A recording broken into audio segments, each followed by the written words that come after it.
Encourage people to always, whatever you've posted, have the raw content, pop it in there. Any ideas for memes? We look at stuff all the time. Quality of information is going to be more important than the quality of what your grid looks like. We have to make sure that there is a line between trying to be funny and trying to be professional. And we just always want to encourage you to lean more into the professional world. Welcome back to the Successful Stylist Academy podcast. I'm your host, Ambrosia Carey. I'm hanging out with Drea today. We've got some really great tips, but actually really quickly, we asked you a question a little while back on Instagram. And the question was, do you guys like to have longer conversations or do you want us to just get right to the facts? And you loved the shorter form podcast. So we are going to be doing 20-minute sessions. We accept your challenge and we are doing 20-minute sessions going straight into facts. Today, we're talking about our 5 effective social media strategies for salons, but make sure you stick to the end because we have a freebie for you guys and we want to make sure that you walk away with something that's really valuable. So without further ado, let's go ahead and give the floor to Drea and let's hear what some of your effective social media strategies are for salons. Hey, I would love to share. Hello, everyone. And I really love that Ambrosia challenge accepted. We have the attention span of goldfish. So we'll just jump right into it. And my very first effective strategy for social media for salons is to create an archive where the entire team can drop reels that they've created, ideas, photos, befores, after, all of that. So this is a big job. And so for one person to be constantly tracking down everyone in the salon, trying to find what they've done, equally post and give everyone attention in the salon, draw attention to the culture and the products and all of the things is a huge job. And a lot of times there isn't always in every salon a person that is designated to do this. It's either the salon owner, a collaborative thing, maybe the manager or the front desk person putting in a little time there. So I think just bringing everything that we're doing together and having one place where everything can be archived for that person that is posting makes it a collaboratory effort, ensures that everyone's getting a little bit of attention and that there's always something available there to be posted. So I know for Successful Stylist Academy, we keep it simple sometimes and we do group text message, we have group DMs. So I'm going to start there because if you want to keep it simple, just have it be dumped into your DMs as a group for your salon or for just your text messages. If you want to get a little more organized and you don't want everything in the mix and you just want that person who's posting to be able to go directly to one place and only see what can be posted that's archived there, I would recommend Slack, which we use for Successful Stylist Academy, or GroupMe. Both are free. Both have free versions, so it's not going to cost anything. And you can organize this, all of that there. And I really like to encourage people to always, whatever you've posted, have the raw content, pop it in there. Any ideas for memes? We look at stuff all the time, like while we're back mixing or taking a bite of our food or whatever, and we're laughing and we have funny things. Save it, dump it into that archive account, and there's always something there to be posted because a lot of the work is trying to find what you're going to put out there. So I think that this really, really helps to already have that there. Agreed. Posting archives, especially when you can do shared folders these days, makes it really easy. So you can just add all your team members on there if you have a team. And if not, then you can at least have everything housed in specific folders. Great idea. Okay, so my strategy would be posting regularly. And this is not going to be a new one for you guys, but let's get a little more specific about what I mean by that. I'm talking about the fact that this is clearly a numbers game. And I want you guys to focus on using your local hashtags and your geo tags. Be very, very specific. Stay local and come up with your own posting cycle. So what would that look like? A posting cycle could be posting your stylist work, doing a repost, doing trends, presenting your team and showcasing different team members, showing salon or behind the scenes or little jokes or things that you guys might do or things that you might feature on that specific day, even maybe your favorite quotes or something like that, or your favorite products. Hero products, maybe a Q&A. If you have frequently asked questions and things that you want to give advice wise, then that could be done in a post. It could be done in a reel. You can turn your stories into a reel. So there's a lot of ways that you can utilize and recycle. And what I would like for you to focus on listening to this, because I know I need to do the same. Let's do this together. I think quality of information is going to be more important than the quality of what your grid looks like. So focusing less on the grid, focusing less on the aesthetic, and focusing more heavily on the information that you're actually presenting to your clients. Value, value, value. And really, these days it is a numbers game. The easiest way for you to be found somewhere is to actually be on the space, less absorbing and looking at information and more putting your own information out there. So that's my top one, and I'll pass it back to you, Drea. I like it. And you kind of led right into mine, Ambrosia, because you touched on it. And mine is kind of like a two-part, but this is like my last one before I let you take it over for the last, two and take it home. So it is weekly or monthly showcases and features. And the reason I want to say weekly or monthly is because consistency is key. So do what you know that you can do consistently. If you consistently can do something every quarter, do that, because at least people know what to expect and then they can look forward to it. But I think for showcasing and for features, weekly or monthly are going to be most effective. So when I say showcase, I'm specifically talking about maybe a person, showcasing someone on your team, which you did mention, Ambrosia.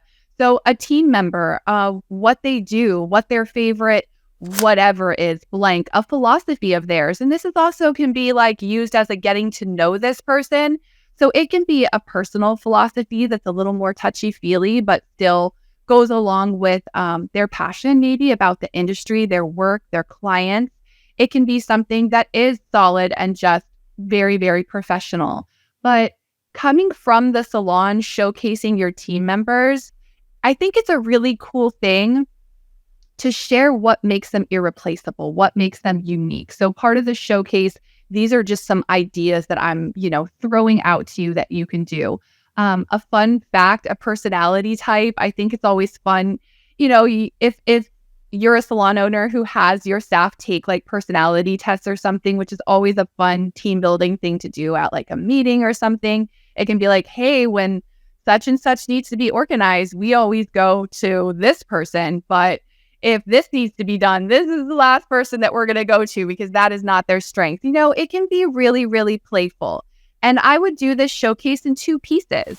I would post something on your actual page, which looks beautiful and is maybe like an artistic headshot of them. This could be something that you plan as a salon owner at least yearly, where you have a photographer come in, take an updated version of the entire team, some super fun shots, and individual headshots. That way you can use them for your showcases and everything still looks cohesive on your page. So you have your artistic headshot, you've put the information about them in the caption, and then you've doubled that by going into your story, putting a fun shot. Maybe they're singing karaoke at your last party. I don't know. Maybe it's a working shot of them and you've just put that fun fact and visit our new post to hear more about so-and-so and why they are so valuable, such a valuable part of our team.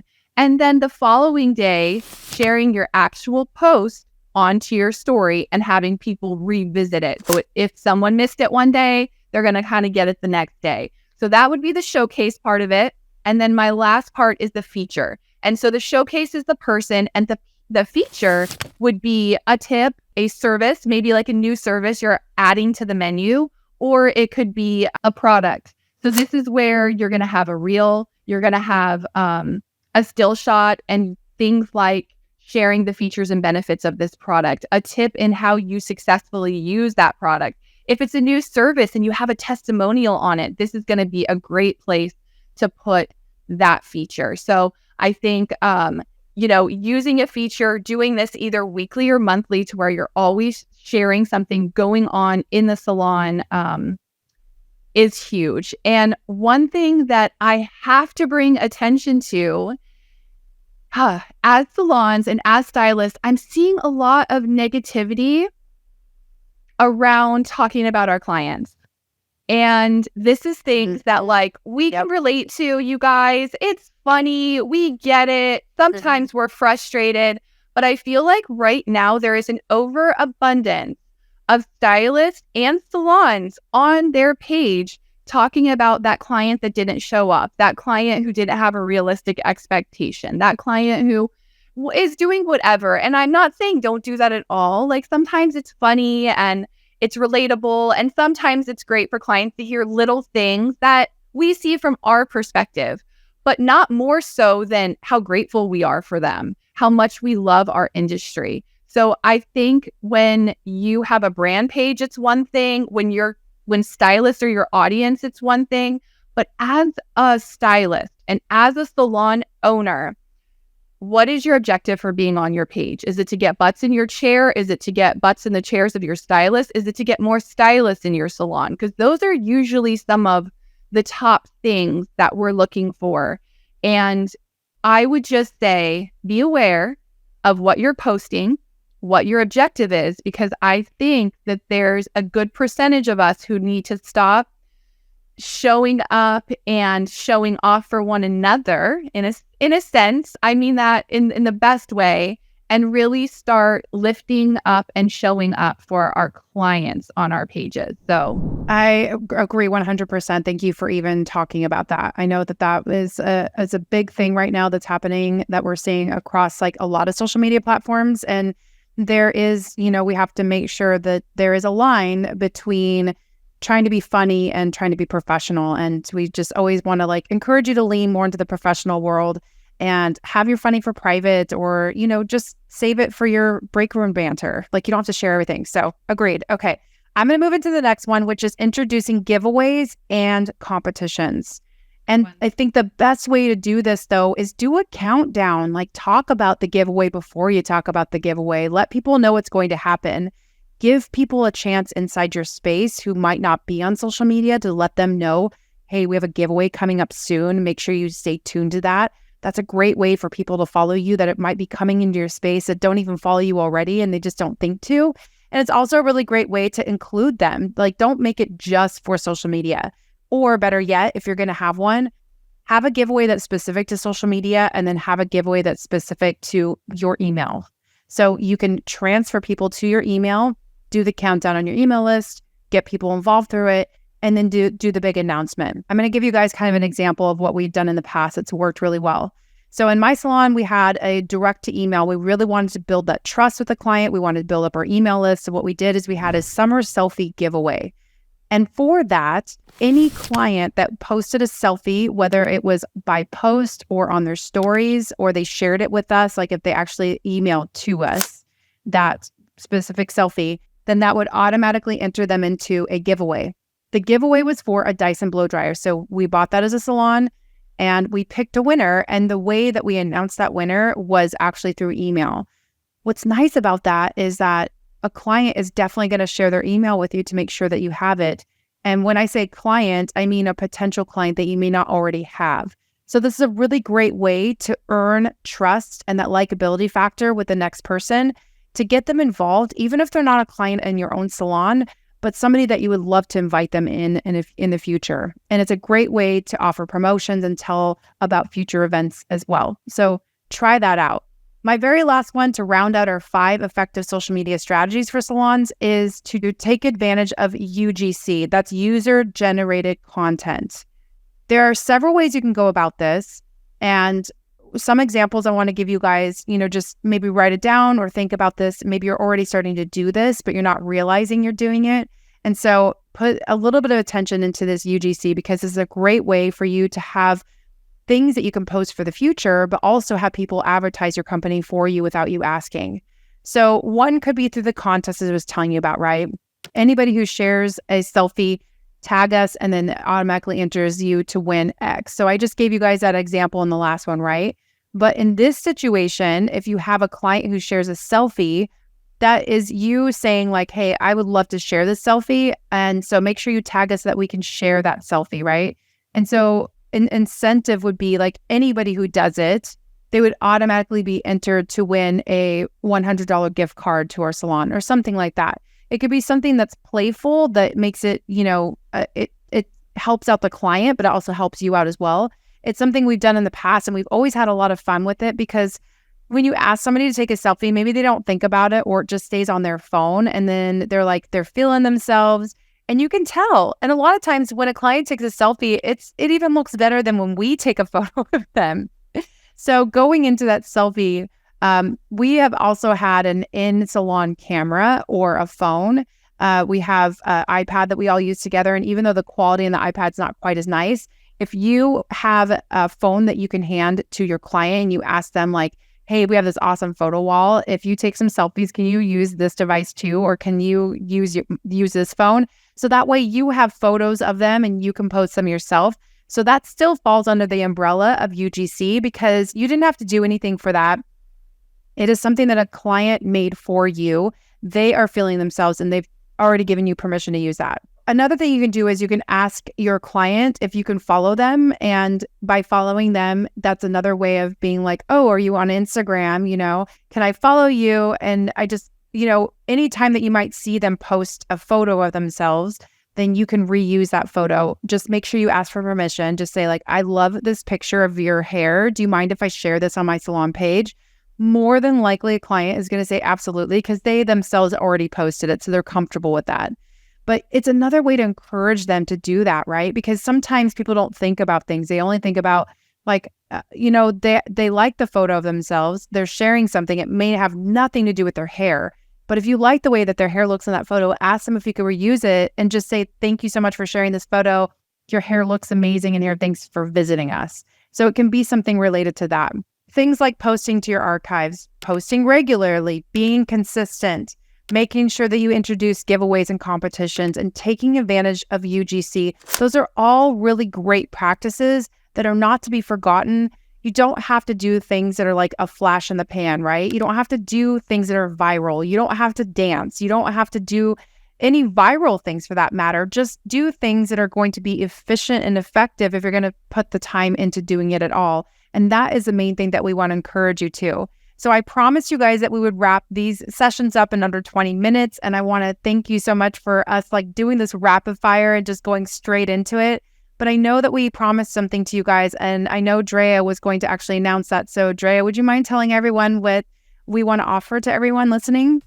Yes, I would love nothing more. And I love these little episodes because keeping it simple keeps me sane. So the challenge is, I would say, for you guys to take one of these 5 things that you are not currently putting into practice and put them into practice. Ask us questions. We're here for you. Let us know how it goes. We would love to hear your process as well. As promised, like Ambrosia mentioned, we do have a freebie for you. And if you just click on the link here, you will get the top 10 habits of a successful stylist. So click there, take advantage of those, and remember to dream big, set goals, and take action. See you next time.